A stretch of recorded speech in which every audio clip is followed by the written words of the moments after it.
How to fix Instagram direct messages not loading. Hello guys, in this video I'm going to show you how to fix Instagram direct messages not loading in less than 1 minute. Hello guys, so first thing you have to do is just go to the settings right here, go to the apps, and then go to the apps again, and here on this page all what you have to do is wait a few seconds. It will start loading, and after it will loaded, now here you will find the apps that you have on your phone.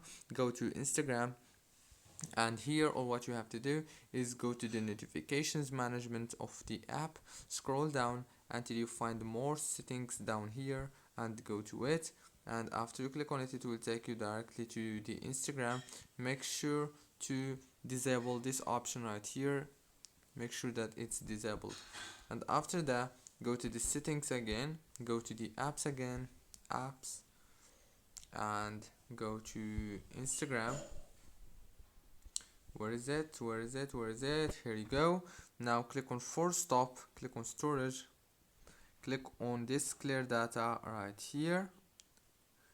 After you click on it, now all what you have to do is restart your phone and reopen Instagram, and congratulations.